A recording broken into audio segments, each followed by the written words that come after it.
Good morning, everybody, and welcome to this meeting of the Local Pension Board taking place on Microsoft Teams. This meeting is being webcast live to the public on YouTube. The first item of business is election of chairman. Can I have a nominator, please? Nominate Mrs. Page. Can I have a seconder, please?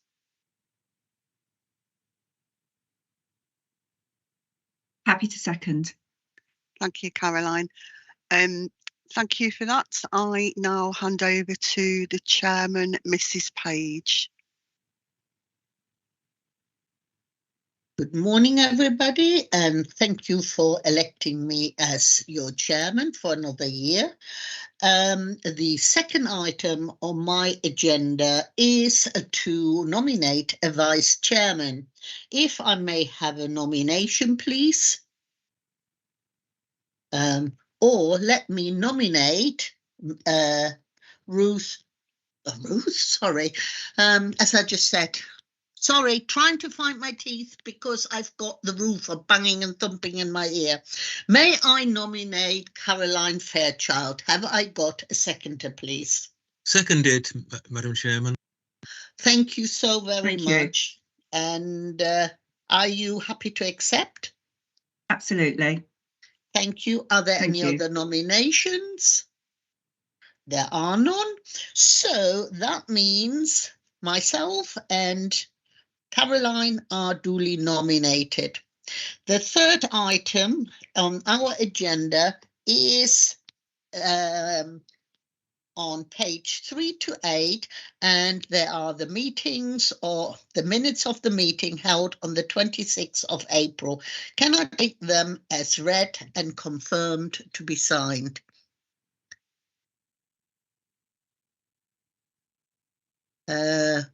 Caroline is on mute, but... Sorry, yes from me, Mrs. Page.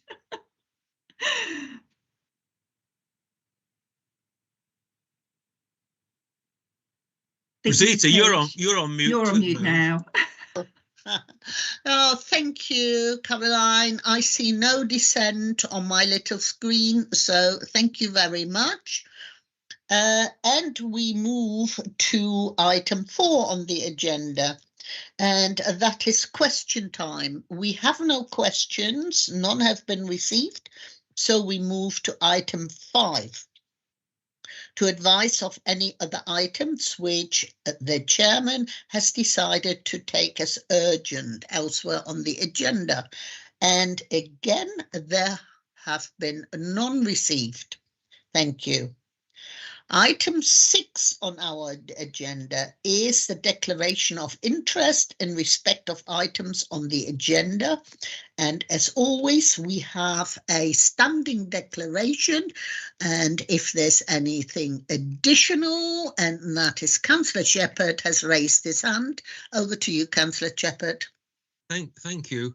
I'll mention, if I may, that East Midlands Shared Services is referred to in item 7 and item 11. I stood down from the committee of that in May, but I will declare, I suppose, an interest now, because I guess the period covered was when I was on the committee still. And also on page 72, I noticed that Lee Brecken has signed a document. I should just formally declare that on the cabinet I work with Lee on resources. Thank you. Thank you for that. And I see no other hands up. Therefore, I move to the first substantial item on the agenda, which is item 7. It runs from pages 9 to 20, and it is Ian who will introduce the Pension Fund Administration Report, April to June 2023. Over to you, Ian, and thank you. Thank you. Good morning, all. Good morning, Chair. This is the quarterly report covering the period April to June 23, quarter 1 of the year. It's the same style as I present at each of the boards, so I'll go through the key elements. I won't go through line by line, and I won't cover every area. Probably the first point I just wanted to note to make you aware of is this is the first time that the scheme membership at Leicestershire has gone over the 100,000 mark. At the last period, it was 99,000 or thereabouts, and we're now at 103,000. So we've moved into the six-figure digits for scheme membership. In terms of the key performance indicators, excuse me, they're detailed on page 20 of the pack. The one I wanted to highlight was the death benefit and payments to dependents. That fell in quarter one. The target is 90% and we only achieved 79%. It was expected. It's year end. Quarter one is always the busiest year because we're dealing with year end, and because the inflation rate was over 3%, that means we have to do more complex calculations for deaths, which takes longer. So it was expected, and it will pull back, but that is the outlier in this quarter. The other areas I'm happy with. We managed to achieve the sort of 90 to 95% target in pretty much all of the other KPIs. Other areas I wanted to mention, just moving back to the main part of the report. The statistics, April, May and June, remain pretty consistent. Actually, we continue to target preserved benefits and aggregations, and they remain the highest areas as we'd expect. But the numbers remain pretty static now, and we are making inroads into those. So that's positive. The other point I did want to mention was there was a change in something called the SCAPE rate, which is the superannuation contributions adjusted for past experience. Catchy little title, I know. That was changed off the back of the recent changes nationally in terms of markets and things of that nature. That SCAPE rate is used in a number of the calculations of benefits, most particularly transfers. And because of that, transfers had to be held for a while and stockpiled. The SCAPE rates are now in, the revised factors are now in, I beg your pardon, following the SCAPE rate change. So the transfers are now being worked through. That was national, that wasn't just ourselves. So that was the same across all funds. In terms of complaints, there were no new complaints in the quarter, which is good. One complaint wasn't resolved at stage 2 and is now likely to proceed through to the Ombudsman. So I'll feed that back when I get a further update. McLeod's and dashboards, Stuart will cover those later in his report, so I won't touch on those particularly, other than to say we also have training at the end of the meeting today, and McLeod will be the topic that I'll cover in the training today. In 22-23 year end, that's obviously the key piece of work that's going on at the moment. We obviously have the statutory deadline of the 31st of August to produce the annual benefit statements and the 6th of October for the taxation statements. So there's a huge amount of work going on year end at the moment. I won't propose going through every line in this area, but it's good news really. We're on track. I'm pleased with the position we're at.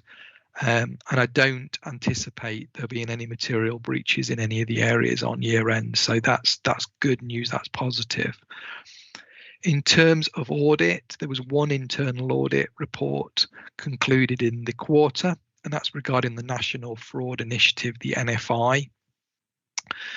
What the NFI does, it provides us data for people who have passed away that we may not be aware of. Now, normally we are informed of people who pass away either from a friend or a family member, sometimes a care home, solicitor who might be dealing with the estate, or via the government's Tell Us Once service. So we're normally informed of deaths really promptly, but very occasionally we might not be. And where NFI comes in, it acts as kind of a sort of a buffer to that process. So if an NFI death comes through that we're not aware of, we can identify that death, or we can cease the pension and then investigate that further. The backup identified, the NFI backup identified 4 cases, so they're being worked through. There were 3 recommendations in the audit report, and I was happy to accept all of them. One was to confirm that sufficiently trained officers are independent of any financial processes being checked. Normal recovery process has been initiated for the 4 cases, as you'd expect. And what we've agreed to is NFI now offer a supplementary 6-monthly mortality screening. So instead of this happening every 2 years, we can get a 6-monthly additional, and I've agreed to that. So that would actually act as a 6-monthly security blanket more efficiently for us moving forward. So they're the recommendations. Happy to accept those. The next thing I was just going to mention briefly is the Department for Education guarantee, DFE guarantee. The DFE guarantee is there really to protect funds if an academy has to close for any particular reason. This has always been a fairly positive guarantee, but it's been slightly limited in terms of its coverage, and it's left a couple of holes which have now been closed through this extension. So it's now extended to cover staff who have transferred to an outsourced contractor under TUPE, but before the academy converted, so when it still was a maintained school, and also staff who currently still work for the local authority, but who are providing services for the academy under a contract. So these additional groups have now been covered, which is welcome news, and that's really helpful for us. In terms of the actual policy for Leicestershire, we aren't really changing our approach, because we've never actually asked academies to set up bonds themselves. We've always asked the contractor to do that. So we will continue to do that where we feel there's a necessary risk. But it is helpful. This is positive, and this is a good change that's supported by most funds, certainly ourselves. In terms of employer risk, that's the usual. You'll see that there's been really good progress made in the quarter. A lot of the cases have been concluded. They're listed on point 49 on page 18 of the report. So many of the cases were concluded in the quarter. The 2 outstanding cases that are pre-April 23, so i.e. in the previous tax year, one of those was concluded this week. So in actual fact, the Caterlink Mellors case, which is the top one, the first one on the list, has also now been completed as well, which only leaves us 1 case that's this tax year. So we're in a good position on that, and that's being worked on currently. That's the Herrick primary to Aspens. So I'm comfortable with the employer risk at the moment, and in actual fact, I think we're making really good progress on this area. Knowledge and understanding. We had the training on the 13th of June. There were fund officers and external speakers, including Hymans, provided a session for board and committee members. Went through the main topics of the new training package. That's now available. One thing I did want to mention is when you look at your training, it's gone back to nil, as in it doesn't show you've completed any of it. That's because this is now the new training package, and the previous training that you've all completed has been logged elsewhere and recorded elsewhere. So don't be alarmed if you go in and so it shows you've done nothing. I know you have. This is just the new release in that area. That is all I was going to say on the report, but obviously I'm very happy, Chair, to take any questions. Thank you, Ian, and as always, a very comprehensive report. I did have a few notes, but you've explained them, so there is nothing else from me, and there is a hand up from Ruth, so over to Ruth, please. Ruth, You're you're on on mute. mute. Sorry. Hi, Ruth. Hi. Thank you, Chair. Ian, can I just ask, in terms of the year end, and I appreciate you were drafting the report before the deadline of the 31st of July for employers to respond to the queries raised by your team. And you may not know the result yet, but do you know whether you've had the majority of the queries responded to by the deadline? So that you'll be able to get the benefit statements out for the majority of members. Thank you, Ruth. Yes, we have. There are still some employers that are just finalising, and then we've given them a little bit extra, just to kind of help sort of ease them through. But yeah, the vast majority have come back. Thank you. That's what I just wanted to confirm, that the majority had responded. Thank you. They have. Thank you, Ruth. Yes, they have. Thank you very much for that question, Ruth. So with that, we note this report, and with your indulgence, we are actually supposed to go to item 8 now, but with your indulgence, I will take the Pension Fund annual report and accounts, which is item 9, first. And again, it's presented by Ian. That's on your pages 33 to 126. Thank you, and over to you, Ian. Thank you, Chair. So this is the report that introduces the annual report and accounts for 22-23. There's a statutory requirement for the annual report and accounts to be available on or before the 1st of December. So I'm really pleased that we've managed to get this to the August board. I think that's probably the earliest, or at least the joint earliest, we've managed to achieve this. The accounts are in the process of being audited, and we'll provide an update as soon as they become available, and once we have the opinion given by the auditors. In terms of why this has come to yourselves, the board has a role in assisting the admin authority, as you know. So it's considered appropriate to seek the board's views on the annual report before it then goes to Pensions Committee in September. The report will then be formalised and taken to the annual general meeting in December. I wasn't going to propose to go through the actual report itself because of obviously the length of it and the detail within it, but I was just really wanting to introduce it, and then if you have any questions, I'm obviously happy to take those. Thank you, Ian. And it is rather a comprehensive report. I see Richard Shepherd's got his hand up, but for me, before we go to Richard, there's only one question, page 40 and page 49. I'm a little bit confused over the rhetoric. It says under staffing, it says there was an inflationary increase to staff salaries. Then later on, it says the actual spend over 2 years is the same as period, as the 2-year period was an £150,000 underspend. And then in the total, it says there was an overspend of £49,000 in 2023. So I'm a little bit confused to the rhetoric of that. Is that an overall, or is staffing and IT and the actuarial are all taken separate? So, you know, when I read it, it wasn't clear to me how it all dovetails. Can you just talk me through that, and then we'll go over to Richard? Thank you.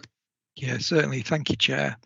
Yeah, the actual total is made up of 5 separate elements, Chair. So staffing, IT, actuarial, support services and other, and that's on page 48 of your pack. Yes. So what we have there is we have the total in 21-22 and 22-23 showing the increase. So that's the increase over the year in those 5 particular areas. Okay. Yes. What we do have in total, and that's on page 49, the total budget for the pension section, or for, sorry, the pension section for pensions, not just pension section, this obviously Yes. covers the investments as well, the investment team, 2870,000 with an actual spend of 2919,000. Yeah. That 2919 is the total of the 22-23 values. So the staffing of 1520, the IT 475, actuarial 183, support 627, another 114. That's that total there.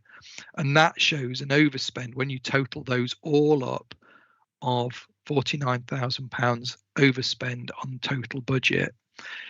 The 150,000 underspend you mentioned is on the actuarial. So there was actually an underspend on that particular area.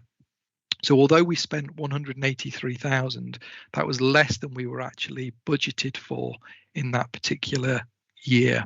Does that help? Yes, thank you. Yes, that clarifies it. Okay, Richard, over to you, please. Thank you. My question concerns page 42, something in the first paragraph there. There's a statement which says it was not felt necessary to levy interest on overdue contributions, that is from employers. That is stated, but there's no actual explanation of why it wasn't felt necessary.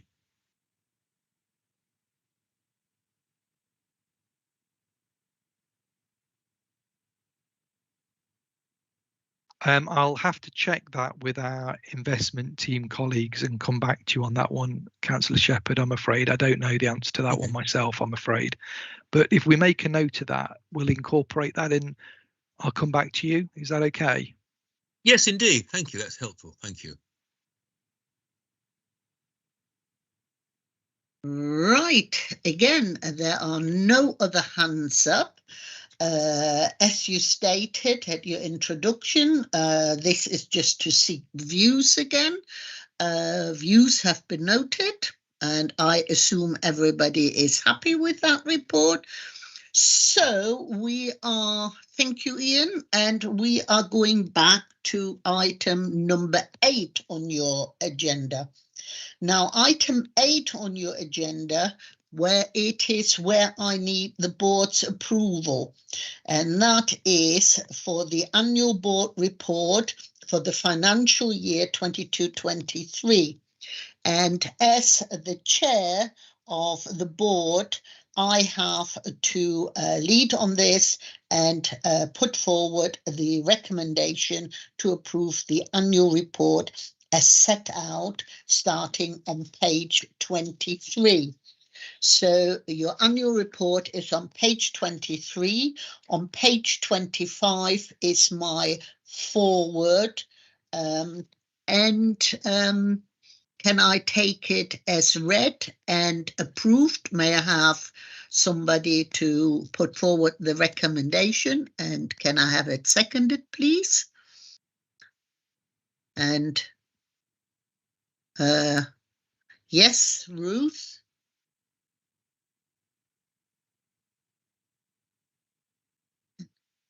I can't hear anybody. Happy to second, Mrs. Page. Thank you. Are we all in favour? Richard? Yes, thank you. Okay, Ruth? Yes. Okay, thank you very much. So that report is noted and we are moving that forward. Thank you all for your support on that. So then now, oh, by the way, that report will go to the Pension Committee next. It will also go to the Scrutiny Commission, and it will, no, sorry, I'm That will go to the pension board. Again, that knocking outside is driving me insane.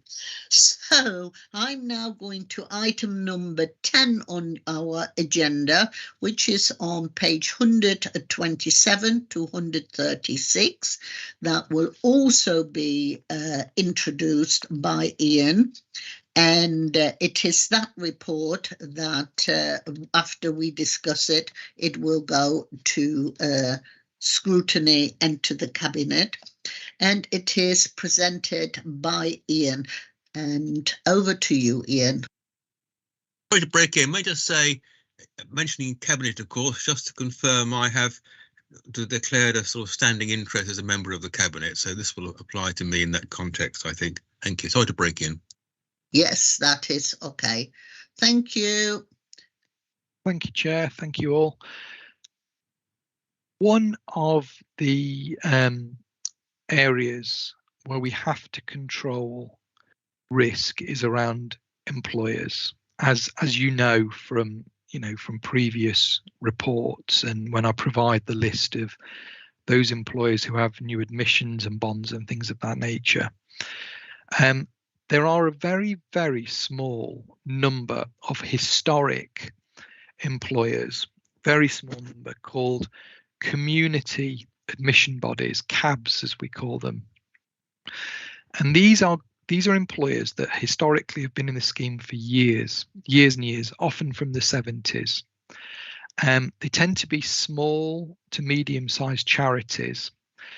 And when these employers joined the scheme, there was no requirement to have sort of a security around these employers. There was no security, there was no guarantor that sat behind these employers. And because, to be honest, back in the 70s, nobody kind of considered pensions risk as they do now. Things have moved on dramatically over the years since these employers joined. So we're left with a really, really small number of community admission bodies.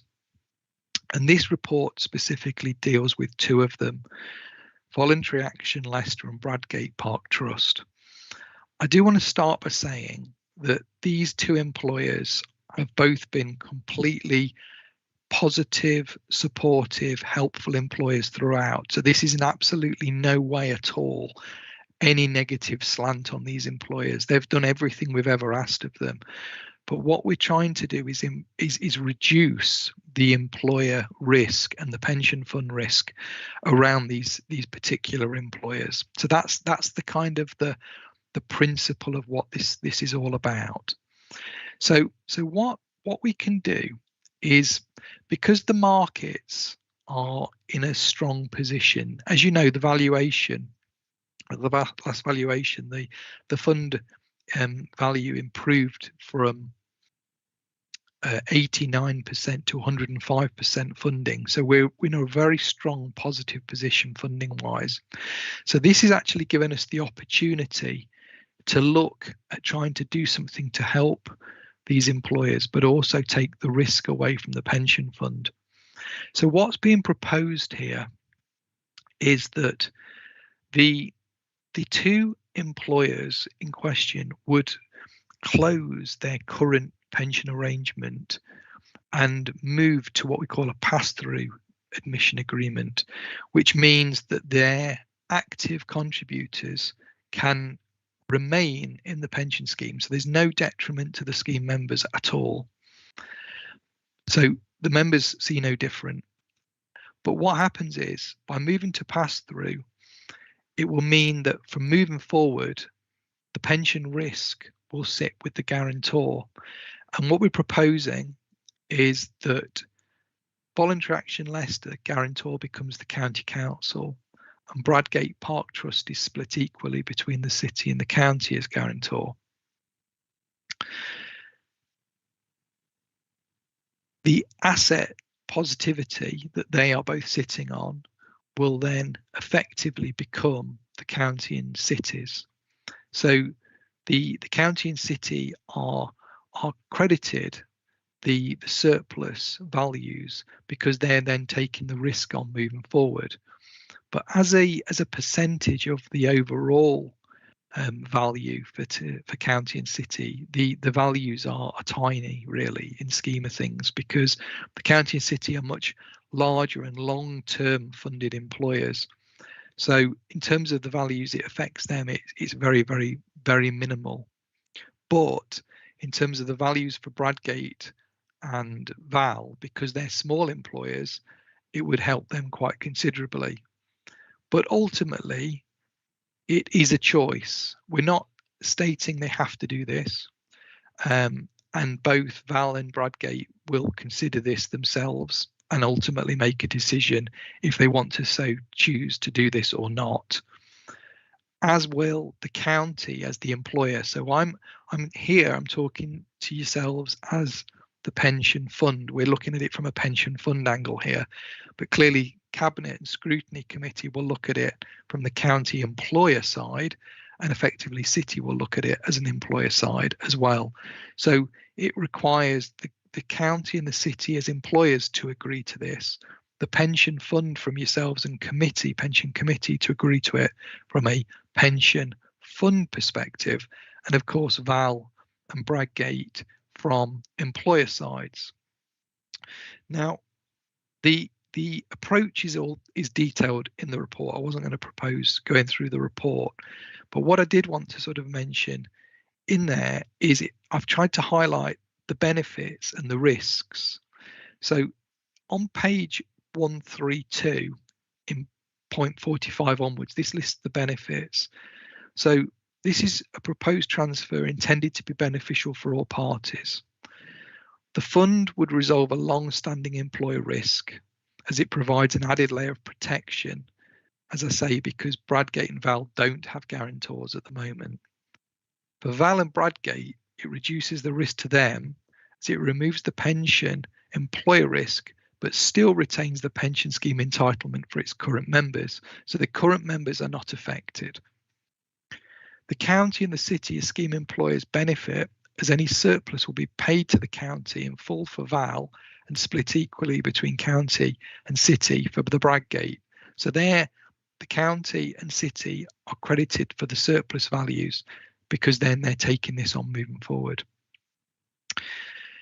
If it's left unresolved with no guarantor provided, there remains a risk to the pension fund, as I've explained earlier, but also for Val and Bradgate, because if they were to become insolvent in future and could not meet their liabilities, that would then be spread across all of the other employers in the fund. So that isn't really fair on the other employees in the fund either. I've then gone to detail the risks for Val, the county, etc. And that's all detailed in there. I don't know whether at this stage I've kind of set the scene enough for you to ask any questions of me, or whether, well, I'll do it that way, because I feel as though that sets the scene. Rather than go through it line by line, I'd rather do it in that way, and then obviously open the floor, Chair, to yourselves for any questions.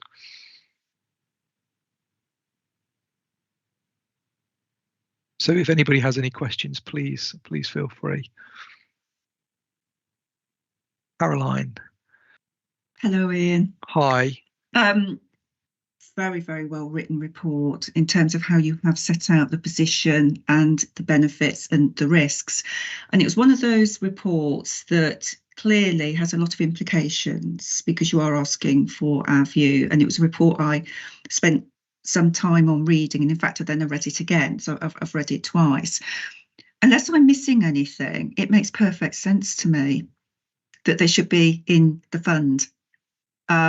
Looking even at the risks, I just think that has to be the way forward when you then match it up to the benefits for these two individual organisations. So from my point of view, makes perfect sense, and it certainly has my support to come into the fund anyway from a board position. Thank you, Caroline. Thank you. Thank you for that. Sorry about that. I've just had a now Caroline understands this better than me, but let me just recap. So they are already joined to the pension board. And what this is actually doing, it is taking away the risk from the pension fund as such, you're saying. But there is still a small risk to the county council by becoming the guarantor. Yes? Okay. So as we, as a pension board, our paramount job is to reducing risk. And whilst I, kind of in principle agree with Caroline, but how big is the risk? What? So if we're saying, yes, this is very well, but then something goes wrong, what is the likelihood? What is the chance? So on the scales from 1 to 10, I know it isn't a great deal of money, but how big is the risk? Because, as I say, our responsibility is to manage that risk. So just talk me around the, around that to, how would we reassure somebody that we are not taking in a very large risk? The risk at the moment is that there's no guarantor. So if anything was to happen to these employers and they're unable to pay their contributions or any deficit, if indeed there was a deficit, that will be spread among all the other employers. And that's the bigger risk at the moment. By offering this opportunity, it takes that risk away. So the pension fund risk goes away. What happens is the risk is then effectively the counties and the cities, but because of the funding position at the moment, because we're in such a strong funding position, there will be a transfer of assets to cover that for both county and city. What no one knows is what could happen with the markets moving ahead. I mean, that's the same as it has been for infinitum and will continue to be forever as well. We don't know what the markets will do.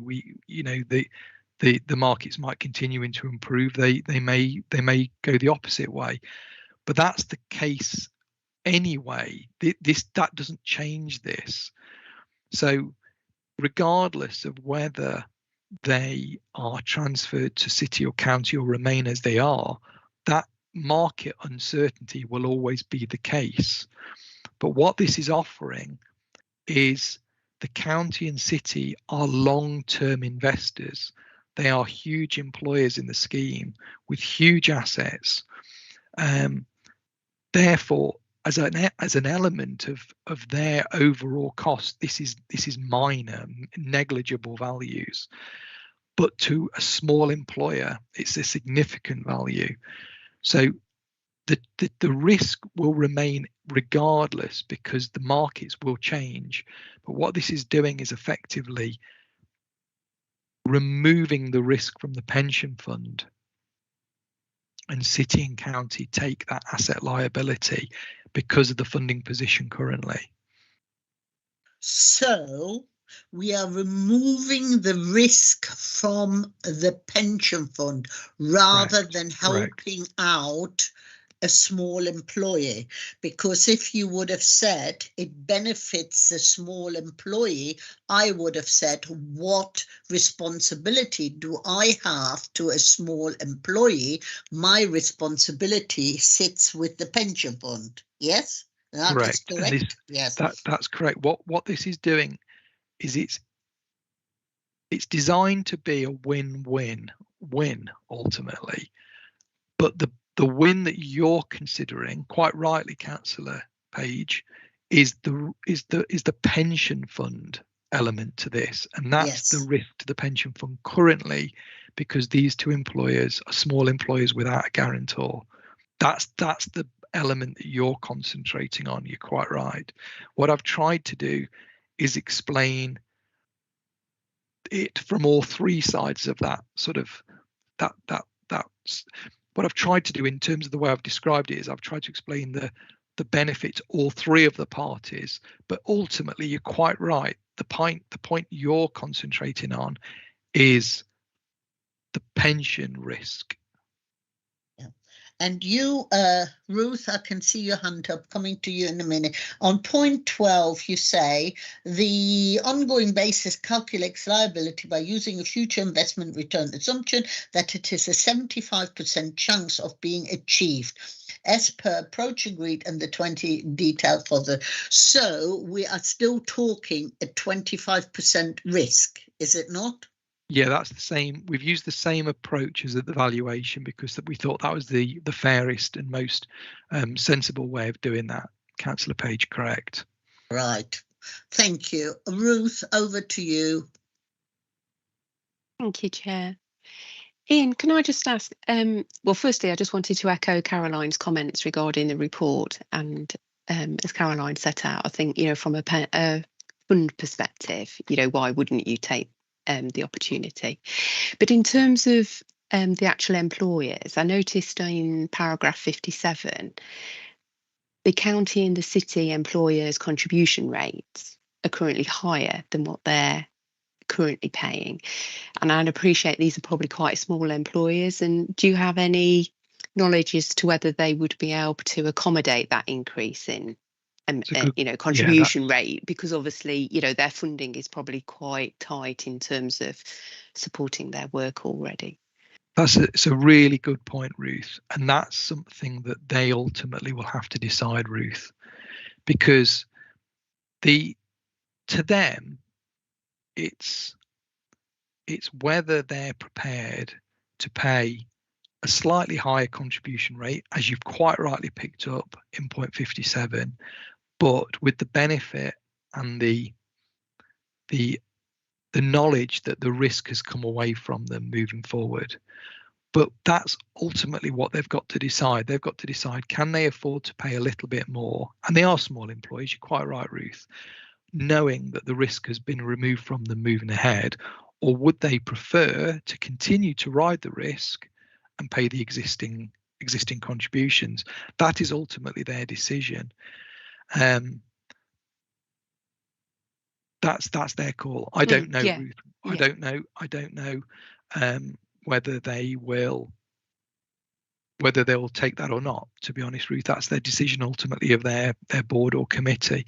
We've had conversations with them, but ultimately it would have to be signed off by them as much as it would have to be signed off by. But they're aware through those conversations what the potential contribution rates would be if they elected for this proposal. Yeah, we've shared this with them. Yeah, we've shared this with them for completeness. So that's ultimately their decision. But yeah, they are aware. They've seen this report. We've had probably more liaison with Val over a longer period than we have with Bradgate, in honest truth. But that's the position where we're at with both of them at the moment. But they have both seen this, as has the treasurer of Bradgate as well. Okay, thank you. And can I just ask on Bradgate, if they were to move ahead, because I noticed that the city and the county have different contribution rates, and if it's a 50-50 split in terms of the guarantor, who on the pass-through agreement, which employer's contribution rate is applied, or is it a blended? No, it would be the higher of the two, Ruth. Okay. Yeah, it'd be the higher of the two, yeah. Okay, thank you. Thanks, Ian. Okay, now another question. Thank you, Ruth, from me. Now, ultimately, we've got a report in front of us, and you have stated your preferred scenario, which, in the report, which we are hoping the employer would agree to. However, in order for the whole thing to be processed, it appears to me it is, there's a long timeline, because it now has got to go to the employer to agree that, does it not, before we can scrutinize it, or even we are not making a decision, we are just seeking a view here.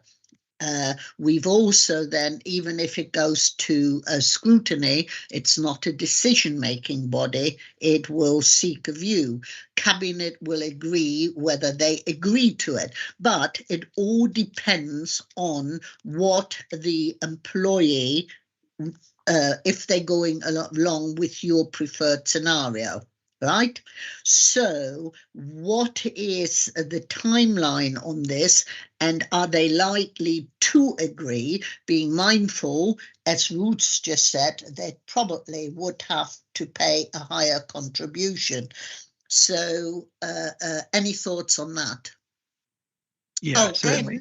And while you're doing that, can you explain to me, being not an employer, how the pass-through agreement works? Because no doubt there is also a timeline attached to it, just for completion. Because this is... Sure, no problem. Yes, certainly, Chair.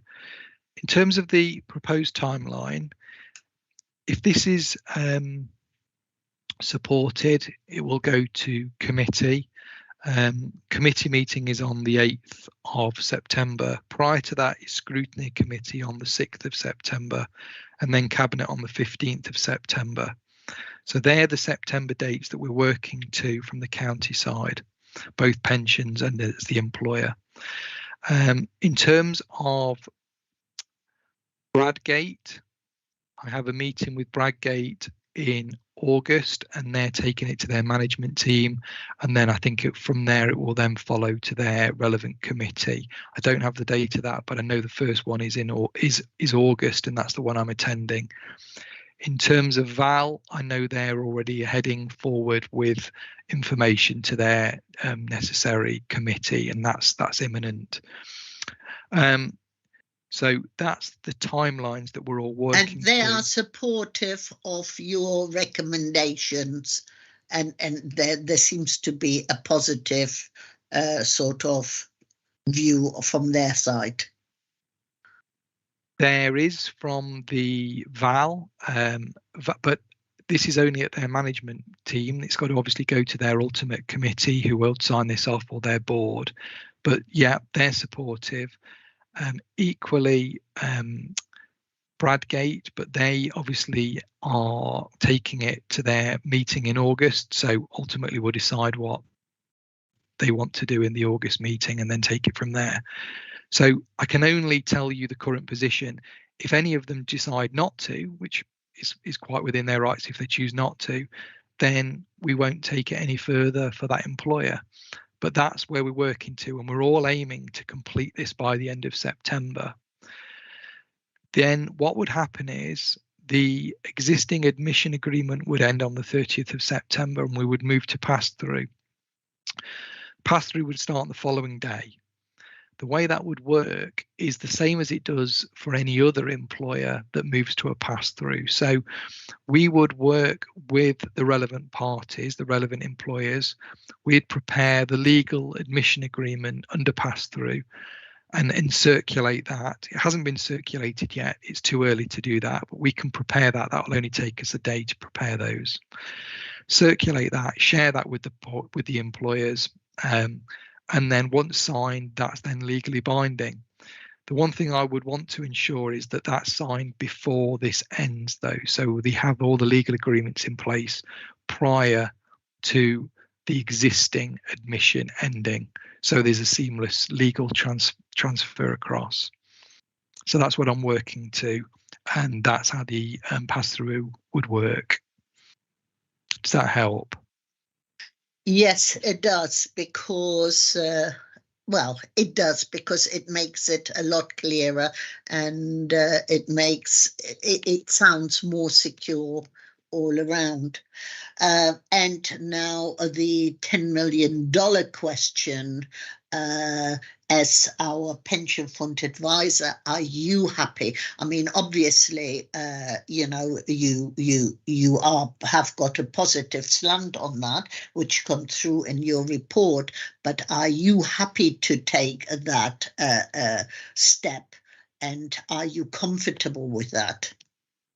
Yeah, I wouldn't have proposed this to any of the parties the two employers, the city, the county, and indeed yourselves as the pension fund, if this wasn't going to be beneficial. But the point that the hat I'm wearing, and I have to wear here, is the pension fund risk hat, the pensions manager risk hat. And if there are things I can do to reduce the pension risk, that is ultimately what I'm proposing here. The fact it's beneficial for the other sides as well, taking on board though Ruth's point about the higher contributions, but ultimately taking that point aside, beneficial to all parties, then that's just an additional win-win. But ultimately I'm here to ensure that the fund risk is reduced, and that's what this is proposing. Thank you. And I had to ask that question because, as I said previously, that is what we are here for, Sure. to manage the fund risk, whether it is beneficial to a small employee or whether they are paying more an increase. Yes, it is a consideration, but it is not our job to take into account other than managing and ensuring the best interest of the fund. And I'm fully assured. Now, are there any more comments? Because our comments will be collated, as I understand now, and they will be attached to the report. It will then go to the pension committee, correct? Correct. And then the process, as Ian just outlined, to scrutiny, cabinet and whatever. Is there anything else you need to comment on, Ruth, Caroline, Richard? I see No, Mrs. Page, no, nothing further. Not from me, thank you. Okay, are you happy with the process? So everybody seems happy. Ian, over to you and do your best. And thank you very much indeed. Thank you, Chair. Thank you. Right, so that completes item 10 on our agenda. And now we're going to item 11, and that is our Pension Fund Continuous Improvement Report on page 137 to 152.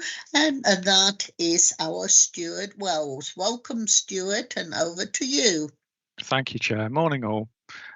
So this meeting's continuous improvement report has mainly been divided into two sections, providing progress on the AVC tender that the fund are working on with other colleagues, and the latest position on McLeod. So taking the AVC framework tender first. The latest position, Leicestershire are working on this with the Norfolk County Council's organisation, National LGPS Frameworks, along with Cheshire, Strathclyde, and Dumfries and Galloway pension funds. Just to recap, we want to set up an AVC tender framework for LGPS funds. So the AVC providers who meet the criteria that we set out will sign up, and the funds can then use the framework when looking to review and or replace their AVC provider. And once this is in place, then we will be intending to use this ourselves. So the group has met 3 times since April and are due to meet again tomorrow. To date, we have agreed that the framework will consist of 2 lots. Lot 1 will be aimed at funds who wish to tender for a replacement or additional AVC provider. The criteria that the AVC providers will need to meet include the needs to ensure that funds meet the statutory requirements of the LGPS to provide an AVC scheme for its members. The ability to handle contributions from a considerable number of employers that funds administer. So we currently have around 200 active employers. the ability to provide a user-friendly onboarding service for the scheme members, offer a broad range of investment options, and ensure that any charges for members are clearly stated. We would also be looking for AVC providers to have the ability to offer shared cost facility for employers should they wish to operate such a scheme, and to meet regularly with the fund to discuss any performance issues. The second lot, lot 2, will be aimed at funds who are looking for specialist advice to review their arrangements and get advice of possible alternative suppliers that may be available. The criteria that we would be looking for there is the ability to provide specialist advice and support to review existing AVC arrangements and options with regards to appointing or transitioning to a new provider, to be able to provide details around the charges that each employer may apply, each provider may apply, and also to provide advice in relation to the AVC fund investment options available. So at the last meeting, the LGPS frameworks arranged to post a prior information notice on a government website, and this alerts the market of our intention to set up this framework. Providers are then able to view the notice online and express an interest in signing up. And then the next step will be to undertake a market engagement exercise with the interested parties. So the provisional launch date of the framework is the 1st of March, and we've several meetings in place before then, and I'll provide a further update at the next board meeting. So the second area I wanted to cover today was McCloud, just to give you an update on where we are with that. So we're continuing to update our scheme member records, either through automated interfaces where possible, but also manually where required.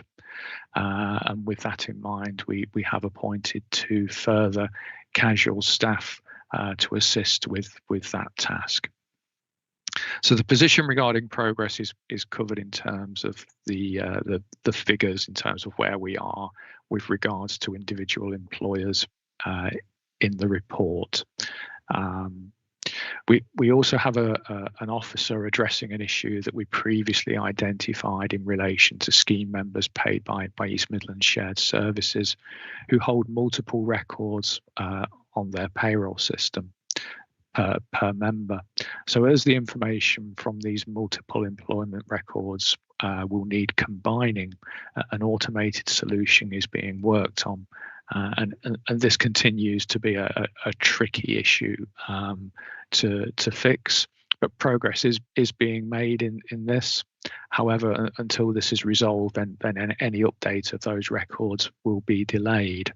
So the employers that are affected by that are included in the 68 employers that have provided all required data but has been returned to the employer, covered on page 139 there.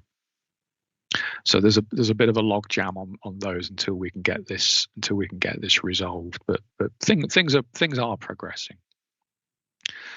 There are other issues to address beyond just updating the records. Employers will need to provide additional pay information for any scheme members who reach 65 and are still actively employed. And we're working on a process to ensure that this data is captured at that time, either through an automated interface or through the iConnect online portal.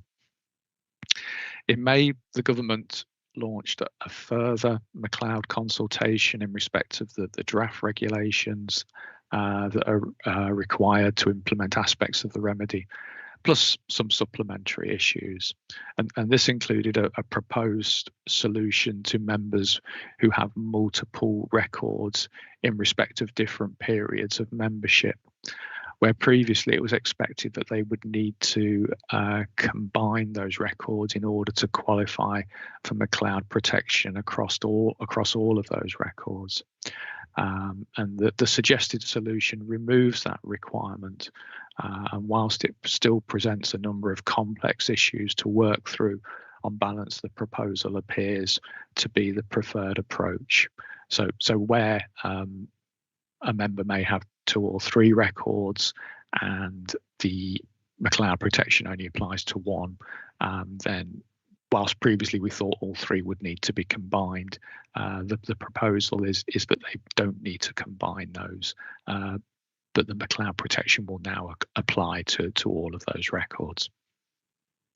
There are other issues that need to be worked through, a particularly tricky one relating to teachers who have excess service on their teachers' records, which will link to the LGPS scheme, and also where LGPS members who have membership of other public sector schemes that haven't been transferred into the LGPS nevertheless may still qualify for McCloud protection in the local government pension scheme. A response to the consultation was sent from Leicestershire, and it's available in the appendix. So the McCloud legislation goes live fairly soon. It goes live on the 1st of October. And within the pension section, officers have begun work on establishing the processes for implementing the legislation. Once the part-time hours data has been added, then information to allow the creation of McCloud protections will need to be also added to member records. Although the facility to add this information in bulk is available, this can only be done once all part-time data has been added. So for the time being, data will need to be added on an individual basis.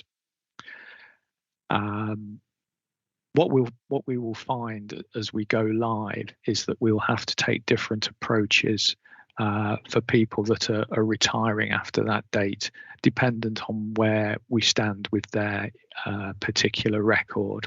So some records will have all the data on, some records will be partially updated, and some may not have any.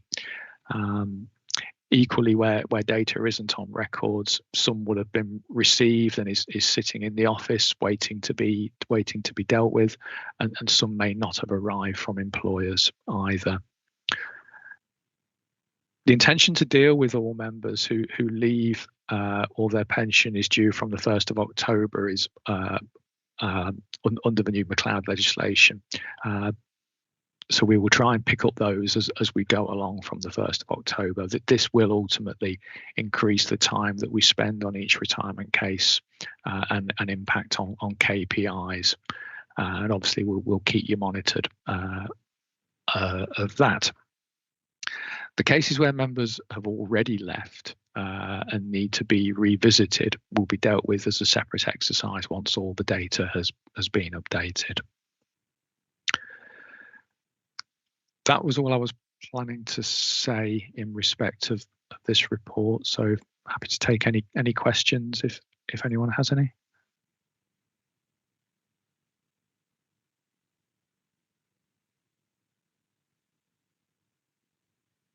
Hello, Stuart. Ruth, sorry, Caroline, yes. Well, congratulations for all that work you've done on McCloud, Stuart. It's amazing in terms of what that legislation has done, what work we have needed to do in return. And I think the team has done an absolute tremendous job because it has not been straightforward. And I know there's a few things that are still yet to be worked through. In terms of the time it's going to take the team to do that extra work, and you said you keep us up to date with workloads, are you concerned, Stuart, about the impact on staffing? In terms of the day-to-day business as usual once we go live?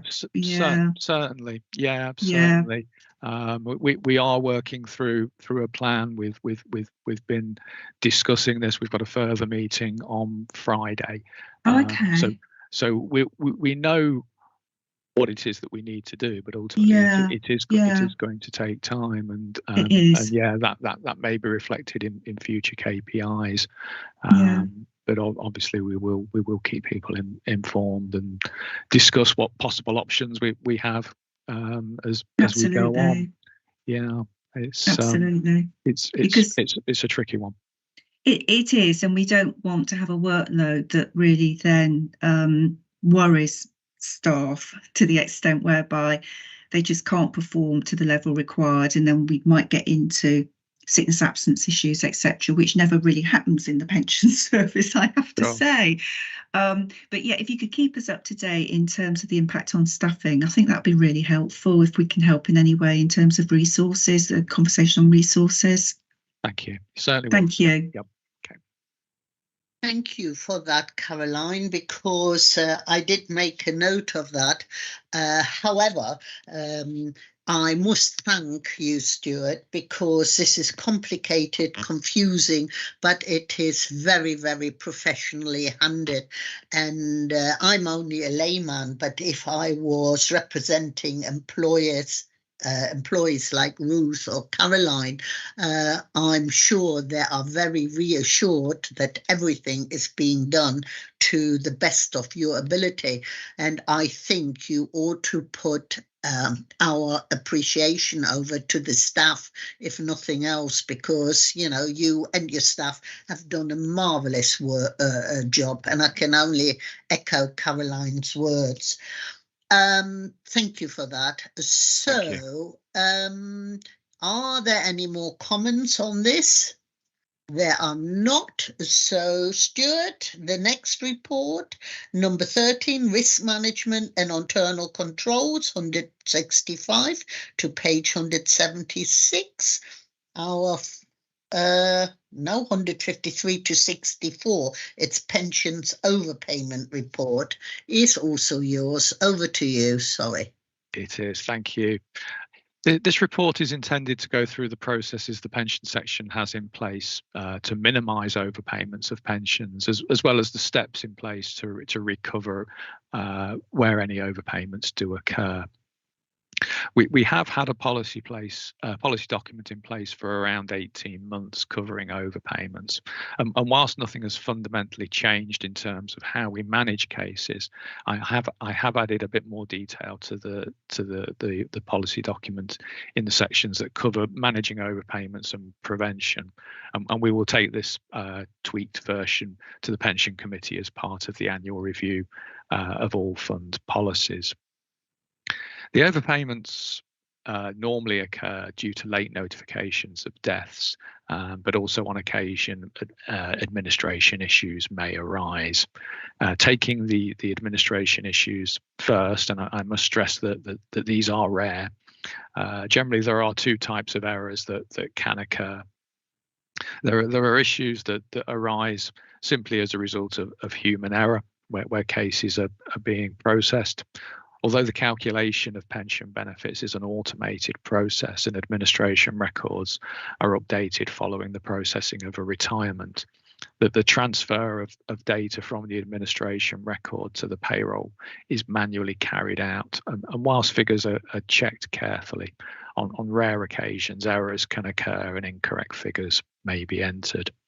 So we expect this process to be automated later this year, once scheduled improvements to the payroll system have been completed, and that should greatly reduce the need for manual input in this area, and reduce the level of risk around that process. The other type of error that arises as part of the processing is around the annual pension increase award in April, which can result in some minor inaccuracies. Although this generally affects a small number of records, that in itself can make these errors difficult to spot when carrying out checks over thousands of records.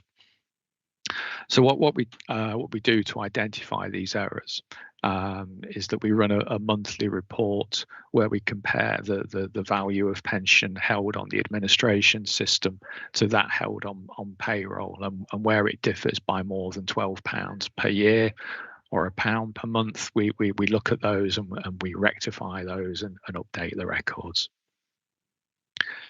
Regarding overpayments that are as a result of a late notification of death, the key thing here is that it's obviously important that notifications of these deaths are received promptly if these overpayments are to be kept to a minimum.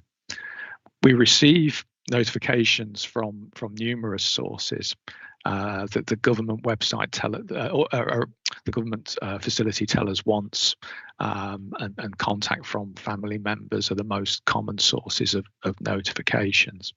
And on receipt of these notifications, we let payroll know, and we put a stop to the pension and then deal with the case. On top of that, though, we also receive a monthly report from a mortality screening agency who identify possible matches, dividing their findings into excellent or good categories. We provide a regular report to them of our pensioners to enable the comparison. The excellent matches that they provide are reliable, and all data. These are cases where all data, including the address, matches. So we're usually really confident that those cases are our pensioners, and we can take the necessary action. Where they've done a comparison and the matches are classified as good, most of our data matches, but the address held may be different. So it could be our member, but it may not be. And so investigative work needs to be carried out by the team before we are satisfied that the person that has died is our pensioner. I'll go into a little more detail later in the report as to the actions that we take. There are other ways that the officers are notified of possible deaths. We get payments returned from the bank which are marked deceased. And again, we would investigate those before agreeing with the conclusion that the member has died. We also participate in the government's National Fraud Initiative, which is conducted every 2 years, and this works very similar to the mortality screening exercise, where our data is compared to the DWP's database, which highlights matches of their deceased records for further investigation. And as part of this exercise, we liaise with Audit, who manage the wider NFI exercise on behalf of the council. It doesn't just cover pensions, and we report our findings back to them. So we don't find many cases through this exercise, but we always find some. The next NFI report, which is based on pension payroll records, is due at the end of September. So we'll probably get a report through with findings by the end of the year, the end of that year. Sorry, September 24. Beg your pardon. We also pay for the NFI to provide interim reports, which Ian has touched upon. These 6 monthly reports that are provided in addition to the standard reports, which are only issued once every 2 years, and these are used as backup to pick up any other cases that may have been missed by the other methods. And as with the standard NFI reports, we're generally aware of the vast majority of cases, but we always tend to find some that it makes it a worthwhile exercise. The tracing agency reports don't cover overseas cases, so we also conduct an annual exercise where we write to our pensioners who live abroad and ask them to confirm that they're still alive. Where a certificate is returned, the signature on the certificate is compared to previously completed forms to ensure that they match. But where there's any doubt, the pensioner is contacted for a further check. So just to go back to the investigations that take place once we're made aware of a possible death, we will write to the pensioner directly in a fairly sensitive way, just to say that we're conducting a routine check of our records, and if they can just confirm that we're still got the right address for them. So then we obviously, if we hear back from them, then that tends to mean that that's a good sign. We also write to any other known addresses. So where a mortality screening report has advised of a possible different address, we would write to that as well. But ultimately, if no response is received from these addresses, then we will suspend the pension. And sometimes that action will bring some pensioners out of the woodwork that hadn't bothered to reply, and we can correct that and reinstate the pension. Alternatively, we can take steps by writing to the bank and ask them to forward letters on to the last known address. We'll search online obituaries. We'll try and obtain death certificates through the Government Records Office, which also may provide a next of kin to contact. So there's several areas that we take, several steps that we take in order to try and capture these cases and be absolutely clear that if someone has died, that we will stop the pension, but if someone is still alive, that we won't. So we will continue to refine our processes in this area to keep any overpayments to a minimum. It's perhaps worth noting that in recent years we have only encountered one case where there was fraudulent activity involved in an overpayment. So generally overpayments are a result of perhaps family members not being aware that that our pensioner was in receipt of a benefit from ourselves, or sometimes they simply don't have any family members left. So we'll continue to keep on top of that. That was all I really wanted to cover on that. So happy to take any questions on this area. Thank you again, Stuart, and another very comprehensive update, duly noted. Just a quick question from me. Have we got a lot of overseas pensioners? And another thing is we've got the Tell Us One service, and you know, obviously when a family has got a death, they are not that's the least they think of, you know, is to contact the pension service. But do we also have a sort of relationship with the registrar, because most of the death get, you know, the first port of call is the registrar, isn't it? So it is, yeah. The Tell Us Once service is really good. I mean, it's been around for a while. It didn't initially involve notifying LGPS or other public service pensions of the chance that these members may have passed away, but in recent years that facility has been added. So yeah, that's really helpful. We have on occasion contacted our registrars as well for death certificates, and that, again, that's been quite useful. Sorry, there was another? No, there's not an automatic sort of connection between the registrar, then, that they send regular updates, like monthly updates, who in Leicestershire has died or whatever, so you can then check up against, you know, whether they're pension members. I just thought, you know, we would have something like that in place where it is like a reciprocated agreement, but overseas, have we got? Yes, sorry. Yeah. No, that's okay.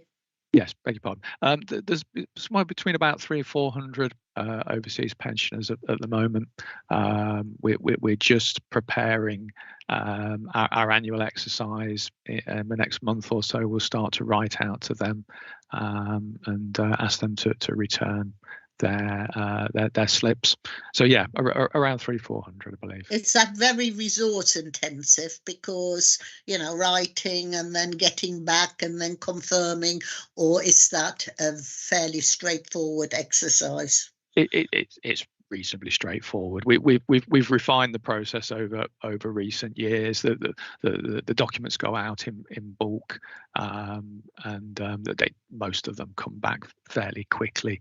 So it's just dealing with the stragglers at the end, and sending a reminder before we suspend the pension, which again tends to concentrate the mind. So I can imagine. It's not too bad. It's not too onerous. Thank you very much for that. Any questions to Stuart, Richard, Caroline? No, Ruth? No questions to you. You see, your report, like Ian's, are so very good and comprehensive. It's all in there. So thank you very, very much, Thank you. Stuart. Very much appreciated. So now we are going to risk management and internal controls, page 165 to 176, and that is our final substantive report, and it is Ian to introduce it. Over to you again, Ian. Thank you again, Chair. This is the Funds Risk Register. I know you've seen this before. This is taken to each board and committee. It's Pension Regulators Code Practice suggests that this is shared every quarter to every meeting, and we certainly comply with that. We have our risks split into 6 areas. The title areas are investments, liabilities, employers, governance, operational and regulatory. So each risk sits under one of those headings, and each risk is given a risk score worked out by the impact multiplied by the likelihood.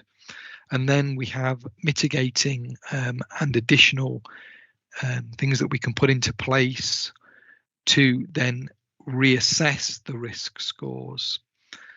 The only changes since this was last taken to the board are a minor, really, because we did a review of the risk register earlier in the year, so there's been very little change in this last quarter. But following the last committee meeting in June, we've expanded the wording around risk 3, which is the failure to take account of all risks to future investment returns within the setting of asset allocation policies and the appointment of investment managers. We've expanded the wording to include environmental, social and governance, ESG factors.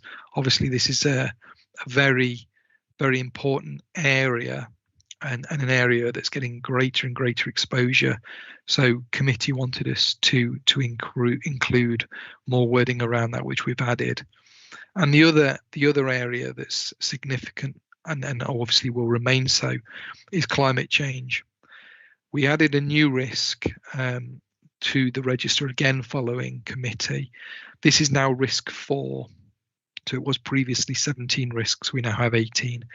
Risk 4 is the risk to fund assets and liabilities arising from climate change.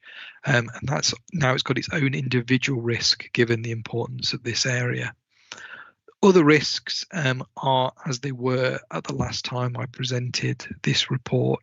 And if you want to see the full risk register, that is attached as an appendix to the report. That was all I was going to mention, but obviously happy to take any questions.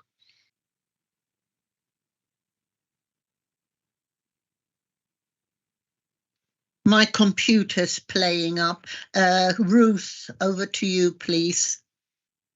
Thank you, Chair. Ian, you mentioned that there's not been any significant changes to the risk register since it was last presented. Does that mean that none of the scores have changed for the individual risks? None of the scores, correct, Ruth. None of the scores have changed on the risks, correct, yeah.